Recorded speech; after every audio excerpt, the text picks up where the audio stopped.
Sajek valley, যেখানে পাহাড় ছুঁয়েছে আকাশ আর প্রকৃতি কথা বলে নিঃশব্দে। বন্ধুরা, আমি এবার ঈদের তৃতীয় দিন চলে গেছি সাজেকে। তো আমি আপনাদেরকে দেখাবো কিভাবে গেলাম, কি কি করলাম, কি কি খেলাম, কোন রিসোর্টে ছিলাম, সবকিছুর বিস্তারিত এই মিনি ব্লগে দেখাবো। তো প্রথমে আমরা আমাদের ব্রাহ্মণবাড়িয়া এক্সপ্রেস বাসটা দেখাচ্ছি। এই বাসে করে আমাদের ব্রাহ্মণবাড়িয়া শহর থেকে আমরা খাগড়াছড়ির উদ্দেশ্যে রওনা দিই। তো প্রথমে আমরা যাত্রা বিরতি দেই কুমিল্লাতে। কুমিল্লার ঐতিহ্যবাহী এবং অনেক পুরাতন যেই যাত্রা বিরতির হোটেল, সেটা হচ্ছে হোটেল নূরজাহান। খুবই জনপ্রিয়। আমরা এখানে যাত্রা বিরতি দেই, তারপরে একটু চা কফি খেয়ে বাসে যখন একটু ঘুম দিই, ঘুম থেকে উঠে দেখি আমরা খাগড়াছড়ি শহরে চলে এসেছি।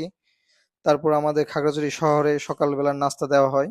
সকালের নাস্তায় আইটেম ছিল বুনা খিচুড়ি প্লাস হচ্ছে ডিম। নাস্তা শেষে আমরা চলে আসি বাগাইহাট আর্মি ক্যাম্পে। এখানে সব গাড়ি এসে জড়ো হয়। তারপর সাজেক থেকে আর্মি এন্ট্রি করার পর সব এক নাগাড়ে সব বাস ছেড়ে যায় এখান থেকে সাজেকের উদ্দেশ্যে। তো তারপর আমরা এখানে পাহাড়ি আনারস দামাদামি করে আনারস খেলাম। আনারসটা খুবই সুস্বাদু ছিল, অনেক রসালো, অনেক মিষ্টি। পাহাড়ি আনারস এমনিতেও অনেক মিষ্টি হয়। তো এখানে অনেক পাহাড়ি ফল ছিল, তো আমরা আনারস খেয়েছিলাম। আর পাহাড়ি আনারস আর পেঁপে খাওয়ার পর দেখলাম যে আমাদের ড্রাইভার চলে আসছে। তো আমরা যাত্রা শুরু হবে এখন বাগাইহাট আর্মি ক্যাম্প থেকে সাজেকের উদ্দেশ্যে।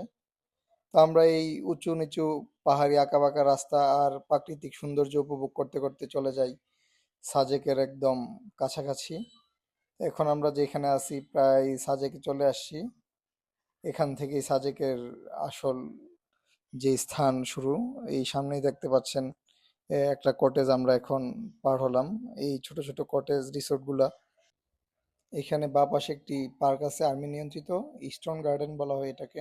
আর আপনারা জানেন গত কয়েক মাস আগে সাজেকে অগ্নিকাণ্ডে অনেক ক্ষয়ক্ষতি হয়, এই পাশের রিসোর্ট গুলো পুড়ে ছাই হয়ে যায়। তারপর দেখতে দেখতে আমরা চলে আসি আমাদের রিসোর্টে, আমাদের তারেং রিসোর্ট। তারেং রিসোর্টের রুম দেখতে পাচ্ছেন, দুইটা বেড, দুইটা বেডে 4 জন থাকা যায়। 4,000 টাকা রুম ভাড়া। তারপর আমরা চলে যাই দুপুরে লাঞ্চ করার জন্য। সাজেকের খাবার খুবই খারাপ, যারা আসেন ওইটা মনে করেই আসবেন। আমাদেরকে দিয়েছে বেম্বু চিকেন, আলু ভর্তা আর একটা সবজি। তারপর একটা ছবি ফটো তুলে তারপর আমরা চলে যাই সাজেকের রিসোর্ট থেকে। প্রাকৃতিক দৃশ্য দেখলাম। তারপর অনেকক্ষণ বৃষ্টিতে বসে থাকার পর বৃষ্টি কমার পর একটু হাঁটাহাঁটি করলাম। তারপর আমরা একটু ফটোশুট, তারপর ঘোরাঘুরি, অনেক কিছুই করলাম। খুবই ভালো লাগছে। দেখেন কত সুন্দর, কত সুন্দর, অনেক সুন্দর লাগছে, অনেক ভালো লাগছে। সাজেকে আসবেন, আনন্দ পাবেন। আল্লাহ হাফেজ।